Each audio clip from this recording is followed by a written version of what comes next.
অ্যালায়েন্সের মধ্য দিয়ে নির্বাচনে যেতে পারি। তবে যদি সেটা অ্যালায়েন্স হয় তাহলে সেটা হবে একটা ইলেকট্রাল আন্ডারস্ট্যান্ডিং। এনসিপি, জাতীয় নাগরিক পার্টি এনসিপির নামেই নির্বাচন করবে। এনসিপি তাদের, আমরা যেটা প্রত্যাশা করছি যে আমাদের প্রতীক শাপলাতে আগামী নির্বাচন করবে।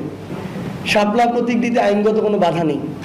যেহেতু কোনো আইনগত বাধা নেই, আমরা প্রত্যাশা করি যে আমাদের সাথে অভ্যুত্থান পরবর্তী বাংলাদেশে এরকম একটা স্বাধীন নির্বাচন কমিশন কোনো ধরনের প্রভাবে প্রভাবিত হয়ে স্বেচ্ছাচারমূলক কোনো আচরণ করবে না, এবং আমরা প্রত্যাশা করি আমরা শাপলা প্রতীক পাবো এবং সেটা পেয়ে নির্বাচনে অংশগ্রহণ করব। শাপলা ওই তালিকায় অন্তর্ভুক্ত করা নির্বাচন কমিশনের কাজ ছিল এবং এখনো তাদেরই কাজ। তারা যদি চায় এই তালিকা তারা আইন মন্ত্রণালয়ে পাঠিয়ে 1 সপ্তাহের মধ্যে সংশোধন করবে, তারা এটা করতে পারে।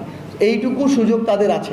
এনসিপি এবং শাপলা যেহেতু আমরা এটা আইনগতভাবে পাই, এটা অঙ্গাঙ্গিভাবে জড়িত এবং আমরা এটা অবশ্যই পেয়ে শাপলা প্রতীক নিয়ে আগামী নির্বাচন করব। আমাদের জায়গা থেকে মনে হয় যদি আমরা জুলাই সনদের বাস্তবায়নের যে আইনগত ভিত্তি এবং নিশ্চয়তা সেটি যদি আমরা পাই, আমরা যদি বিচারের যে প্রত্যাশিত অগ্রগতি